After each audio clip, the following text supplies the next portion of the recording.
Hi, I'm Win, cycling instructor. This is a Pacific brand bicycles, discount brand. You find these in shops like Walmart and Target. It's a Quicksilver model. There's nothing special about it. It is 21 speed, 7 gears in the back, 3 in the front. 3 times 7 is 21. It has an aluminum rim with 36 spokes, and we know it's aluminum because the magnet won't stick to it. It has a steel frame. It's 24-inch wheels, and has a flat bar with bar ends on it. It's a trigger shifter. It has a saddle, and it's been outside for years. Starting with the front wheel, you can see that it has a quicker release skewer, and the tradition is for the quicker release to be on the non-drive side, which would be the right side. If we go on the other side, we can see the fixed knob of the quick release is inserted reversed, right? And there are weeds and branches and leaves stuck in the spokes, and there's lots of spider webs. This is a V-brake, a cantilever brake, and you can see that all the screws are pretty much rusted. And if you look at this front brake pad here, you can see that part of it touches the front tire. So this needs some attention, right? But just keep a mental note of this. It has a regular cup and cone headset. It's a little rusted because that's to be expected. It's on my table, but this is a trigger shifter on top, and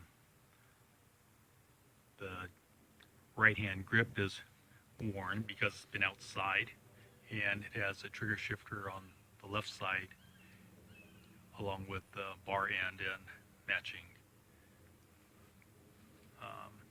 handlebar grip. If we look at the slot here, you can see that the groove is tapered. It's like it's been squeezed in here. I'm not sure if it should be like that, but I suspect it shouldn't. And on the other side, it's the same thing. The cable slot is different, so this probably needs to get spread out. Okay? Again, there's more spider webs here underneath the bike. Let's come down. It says Pacific on it here again. It has a very rusty front derailleur, and this is the top pull because the control cable comes from the top. Okay, and it's just surface rust here. If we were to look at the rear derailleur, you can see a fair amount of rust on the chain, and that there's not very much gunk or accumulation on the jockey wheels or the guide wheels of the derailleur. So that means this bike has not been used very much. I've got 7 gears in the back on this cluster, and there's a lot of rust here. So that's just another note to make. On the rear brake, on the drive side, it looks like it's pretty well centered, but if you look at the wear on the rim, there's no wear. Right? So this bike has very few miles. Here's a seat post. This is an aluminum seat post. There's almost no wear here of the seat post going up and down. So it looks like this is actually a steel seat post because there's some speckles of rust on it. And this specific saddle has some sunburn to it, but there's no cracks to it. Okay, looking back at the derailleur, the cable end here is missing. It could probably get crimped off and recapped. Okay, the chain has a lot of rust on it, right? And then, no doubt, if you look at various bicycle repair sites, they say, well, when you have a rusty chain, you want to replace it. That's not necessarily the case, and in some cases you can revive a chain, and so we'll try it on this bike too and see what happens. But you notice that the axle nut are really rusted. This is a good indication how long it's been outside. So when you see these chain protectors on the derailleur and they look a little yellow and they look like they're fractured, grab it like I am and see if a piece of it breaks off. If it does, that means the whole thing might as well come off, and you can spread this on the ground and break it all away, and you might need a screwdriver to pick all the parts off and then sweep up and throw away the debris, because this is more of a hazard if left intact. What will happen is this could begin to free spin when you're not pedaling, and we could probably make it do this here. And what will happen is when you're coasting, this will tend to knock the chain off the gear and could cause the chain to go and get jammed between the wheel and the frame, forcing you to have a skid, an uncontrolled skid, could leading to a crash. So the best thing is when they're in poor condition like this, just to break it off and dispose of it. A properly adjusted derailleur won't put a chain between the innermost gear and the spokes. So I'll revive this bike using hand tools you have around the house and a few basic bike tools. And this might give you enough confidence in yourself that when you see a bike like this that's being given away for free, that you might feel comfortable enough about giving it a try. Before washing the bike, I took the time to remove the handlebar grips, remove the front and rear reflectors as well as the wheel reflectors, and I disassembled the hangers for the reflectors so I can keep these fasteners. These are an M6, a 6mm diameter screw, and an M5, 5mm diameter screws. This is what I'll keep. Everything else I'll throw away. The tools that I've used so far is a flat blade screwdriver, the Phillips screwdriver, a knife, a large wire brush like this with a handle on it. I pumped up the tires using a floor pump, and to clean up the mess, a dustpan and a broom. I removed the broken chain guard and cleaned up the mess. Before washing the bike, I used this large wire brush to brush the gears as well as the top and the bottom surface of the chain and the sides. And then using an oil container from the hardware store, and this has, you could use the oil that it comes in, but this is 1/4 30 weight motor oil, 1/4 automatic transmission fluid, and the rest of it is kerosene, act as a solvent. But use what you've got, and I put 1 drop of oil on each roller. Now this chain was pretty stiff, it wouldn't roll correctly, but after brushing it with a wire brush alone, all around for the whole bicycle chain, the chain did eventually start to roll around, and adding the lube to it, the oil, made it so that this bike is right now is rideable. And I added a drop of oil to the pivot points, the moving points on the derailleur, as well as to the moving points on the rear derailleur, as well as a drop of oil on each side of the jockey wheel and the guide wheel on the inside and on the outside. 4 times, because there are 2 wheels on the outside, on the inside of the jockey wheel. Okay, so here's a professional tip. When you're buying screwdrivers, buy the best brand you can afford. Don't buy cheap tools. When you buy a flat blade screwdriver, buy the best flat blade you can. This is an Exolite with an acetate handle, and it's amber colored. All my Exolite tools are amber colored and they're flat. However, my Phillips screwdrivers are all Stanley brand. This black and yellow, it's an acetate handle too. So 2 different brands for 2 different uses. All right. Don't buy a kit that has both Phillips and flat in one package. That's not going to help you. You want 2 different brands, and this is what will save you hundreds of dollars over your lifetime, because you know one brand is always going to be a flat and the other one will always be a Phillips. And that's the key. The only thing I need to buy are replacement handlebar grips for the bicycle. You will want a good set of hex wrenches or Allen wrenches. And these are in metric, up to 10 millimeters in size, all the way down. And they don't need to be in half millimeters. This set happens to be in half millimeters, but in whole millimeters is fine. So a 10, an 8, a 6, a 5, a 4, a 3, and a 2 millimeter is all you need. Some you might see on a key ring with springs, attached with springs, those are a little too short. So what you want are Allen wrenches that are longer and have a square end. Some of these might have a ball end like mine, and the ball ends really are not very good. You want a square tipped end because when the tip wears out, you can grind it down and end up with a new end. Whereas a ball end, when the tip wears out, you have to grind off the whole ball to make it a square tip. Okay. Plus, it doesn't have very much surface area to make contact, and so the nuts, the hex ends tend to, on the fastener, tends to wear out. But this is what's available, so this is what I have. But you want to have fairly long wrenches, not the short ones that come on a keychain. I'm going to use this to remove the bar ends. So I'll use a 5 millimeter to remove the bar ends from the handlebar up here, and then we're going to recycle those too. These are the bar ends.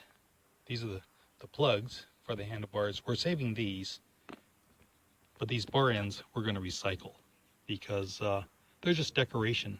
I'll save the screws, however. They're decoration because they're not useful. This type of bike isn't used for mountain biking, and you use this to pull up on. And since this bike isn't used for mountain biking, they're not worth having. The handlebar, the logo is pointing upwards, and it should really be facing forwards. And so what I'll do is I'll loosen this pinch bolt and rotate the handlebar and the levers downward. So this is closer to like a 45-degree because this is also in the wrong position. The label is facing forwards. The handlebar, shift levers and brake levers are aiming downwards.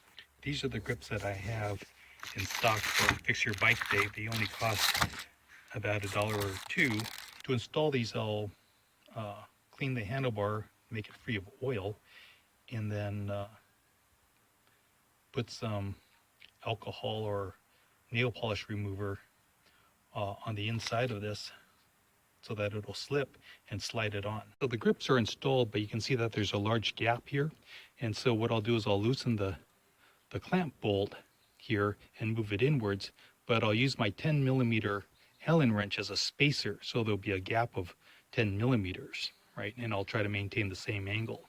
Okay, so there, I moved the brifter, the shifter, and brake levers inwards using the 10 millimeter hex wrench as a spacer on both sides, and a 5 millimeter Allen wrench underneath the handlebar here is where the screw is located on both the right and the left side.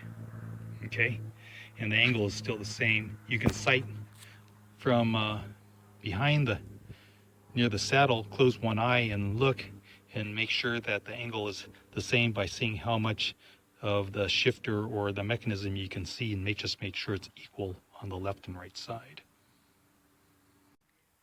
Okay, the next step, I'll release this quick release and reverse it, move it around, and make sure that the adjustable side of the quick release is properly inserted. The centering springs on the quick releases need to face inward. This one here was facing the wrong direction and it got damaged, so I'm going to re-bend this with my pliers. This conical spring, I'm going to use 2 needle nose pliers, one in each sand. This is the result after rebending it. So this shifter doesn't engage very well, and so what I'll do is I'll loosen these 2 screws here and pull up the access panel and see if we can see the mechanism. If we can, then we'll put some oil in there. The action of this is slow. When I depress this in, you don't hear a definite click. So everything is slow, mostly because of age. And sitting outside, the grease is hardened up. So I'll put some of the machine oil in there and see if that'll loosen it up. And if it doesn't, then I'll use a small screwdriver and find the moving parts and try to wiggle them free. There is one moving pawl right here, and so if you can,